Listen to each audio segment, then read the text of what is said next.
So I tell you what you do. There are a number of boys and girls that didn't come to this lecture. You can be much smarter than they are, because I'm going to give you a word. And I will tell you what it means. And you ask them what it means. They're ignorant children. They don't know things.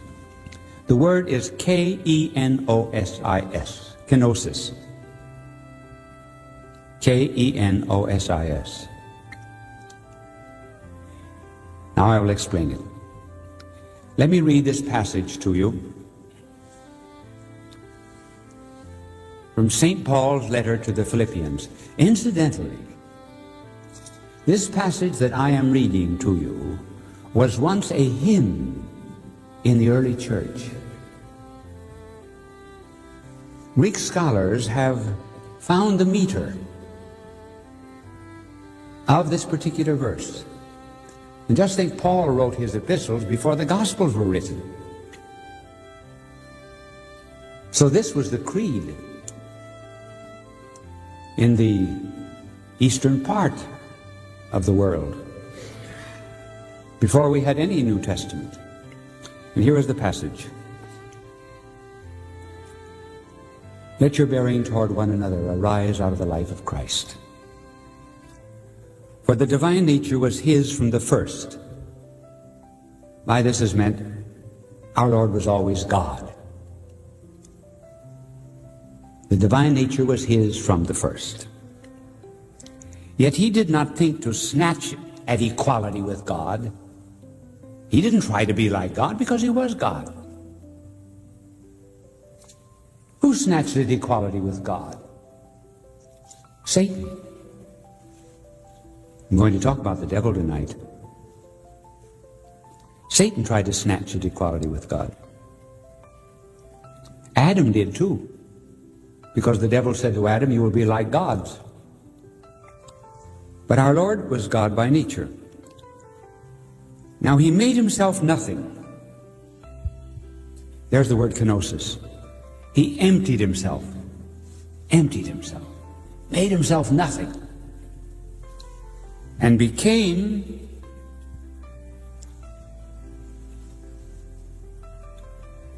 assuming the nature of a slave.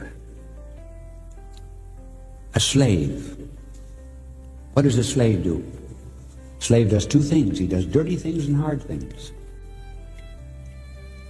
So our blessed Lord, who was always God, became man. That meant that he emptied himself of his glory. He humbled himself, became nothing, became a zero. I'm going to give you an example now that you young people can understand. Suppose you had the power to dispossess yourself of your body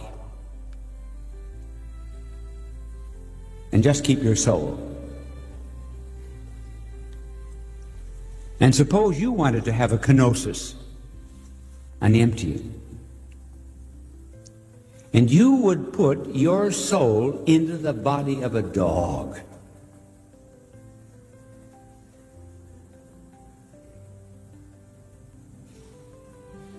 Now think how humbling that would be. To take your mind,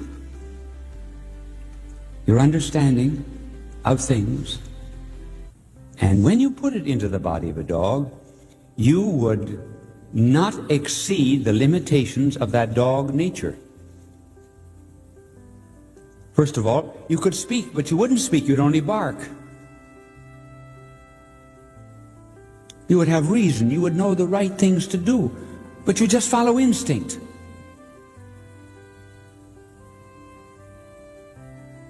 Then there would be another humiliation. You'd have to spend the rest of your life with dogs. Run with a pack.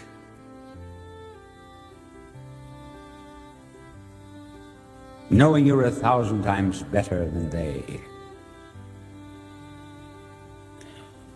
Now, if you would find it humiliating to go into the body of a dog What humiliation is it for God to become a man?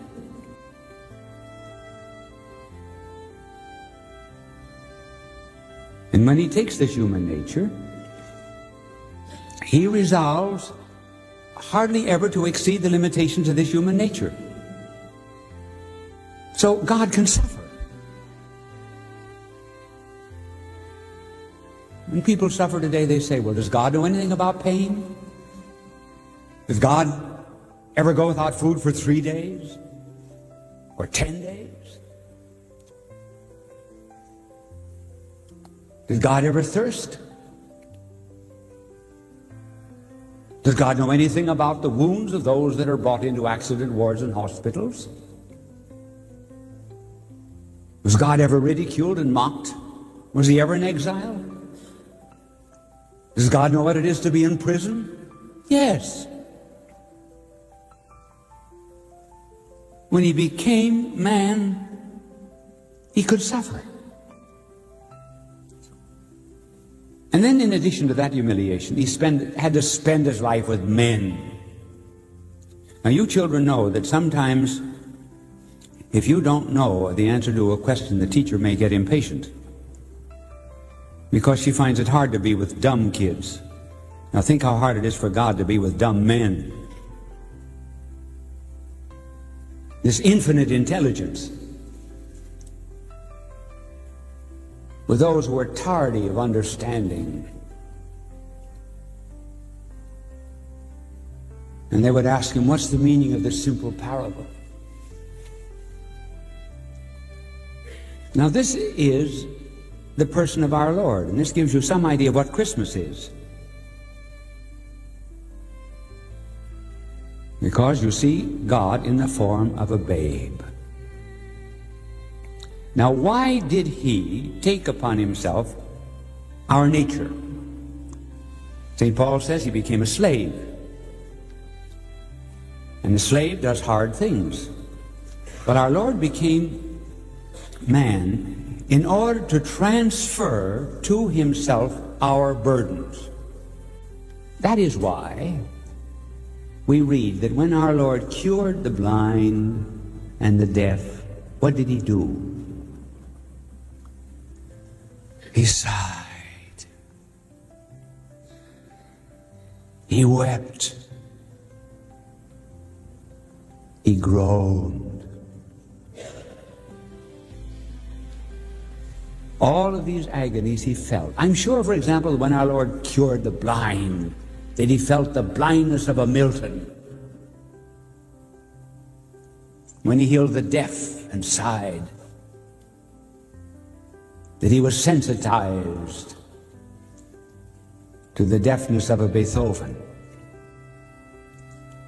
So our blessed Lord, therefore, transferred to himself all the pains that we could ever suffer, so that we would never say, God does not know what it is to suffer.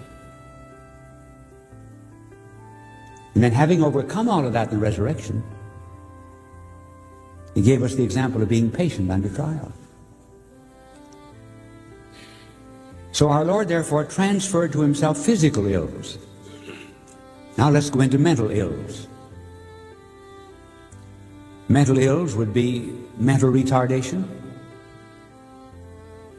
doubt, atheism, deep sense of loneliness at having lost the faith, despair. All of these people have to be redeemed. And how could they be saved? Except by the Lord taking upon himself. This was the principal reason for his coming. We owe a debt to God, a debt we cannot pay. Our Lord takes this debt upon himself. As a matter of fact, we deserve death because of sin. So our Lord takes death as a penalty upon himself. And he allowed, therefore, in the garden all the sins of the world to enter into his soul. I think all of the thefts of the world were put into his hands as if he were guilty. all the blasphemies of the world, soiled his lips as if he had spoken them. And the agony of that guilt, being innocent, was so great that it brought from out of his body drops of blood falling upon the crimson olive roots of Gethsemane, making the first crimson rosary of redemption. And then on the cross, paying the ultimate debt of death. And how explain innocence taking upon himself our sin? Well, let us go to the Burma Road, World War II. A number of Japs had prisoners under their custody, and at the end of the working day, the Japs noticed that a shovel was missing. They gave an order that unless the shovel was returned within 5 minutes, 10 men would be shot. At the end of 3 minutes, no one admitted the guilt. Then one man stepped forward, and he was beaten to death. When they got back to the camp, they found all the shovels.